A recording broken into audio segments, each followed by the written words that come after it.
Hi guys, good morning, welcome back to our channel. And today's vlog ni Payong Kaibigan ay mabilisang update lamang po tayo kasi meron pong nilabas na advisory or announcement yung ating Bureau of Immigration. Patungkol po ito sa mga pagbabago na mangyayari na pagdadaanan po ng mga kababayan nating Filipino, di ba, na pauwi po dyan sa Pilipinas. Ito po ay effective or magsisimula April 1, 2024. Kaya makinig po kayong mabuti. Sino po ang apektado nito? Ulitin po natin lahat po ng international Filipino passengers na dadaan po sa lahat din ng international ports of entry, di ba? Na ipaprocess po through e-gates o yung electronic gates na tinatawag natin. So ayon po sa announcement ay tatanggalin na po yung arrival sticker, di ba? Kung kayo po ay nakadaan na po sa electronic gates, so ganito po yung proseso ng electronic gates natin dun sa Pilipinas. Diba? Dadaan ka po dyan, i-scan nyo po yung boarding pass, yung passport, magda-thumb mark po kayo, pipicturan, ganyan. At pag nakalabas, bago po yung lumabas, meron na pong arrival sticker, kung saan yung arrival sticker na yan ay ididikit po natin sa blank page ng ating passport. So ayun po sa announcement nila, ay simula April 1 ay tatanggalin na po yung arrival sticker na yan. At bilang kapalit po niyan, ay makakatanggap na lamang po tayo ng arrival confirmation. Saan?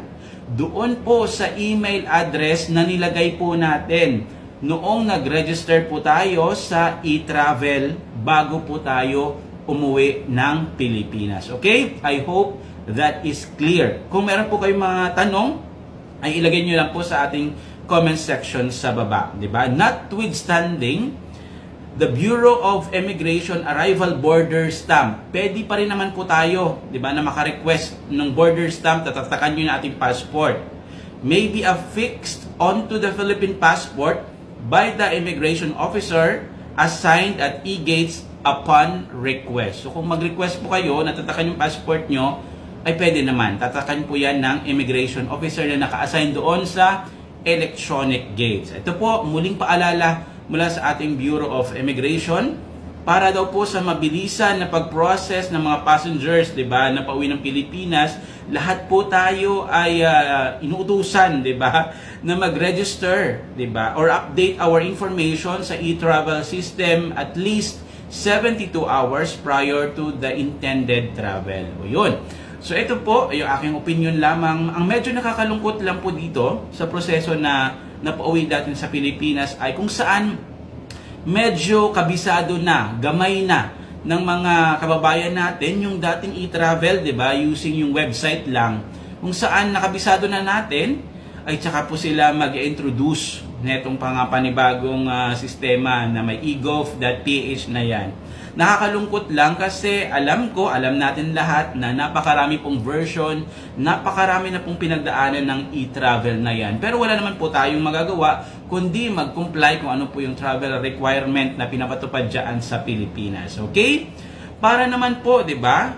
Sa mga nagtatanong kung paano po mag-generate ng what do you call this? QR code dyan sa bagong e-travel na yan, may ginawa po tayong video. Ilalagay ko po sa comment section ng video na ito sa ating YouTube channel, guys. Panoorin nyo po. Simula po yan sa pag-download ng egov.ph, 'di ba? Pag-sign up, and then pag-verify ng ating account until sa generation po ng e-travel QR code. Yan po ay ginawa natin upon request din po ng ating mga kababayan para at least may guide po sila, may gabay sila kapag po sila ay mag-register dyan sa e-travel at least 3 days or 72 hours prior to our departure mula po sa bansa na ating pinanggalingan. So yun lamang po yung ating quick update on today's vlog ni Payong Kaibigan. Marami pong salamat, guys. Always stay safe and God bless. Ready.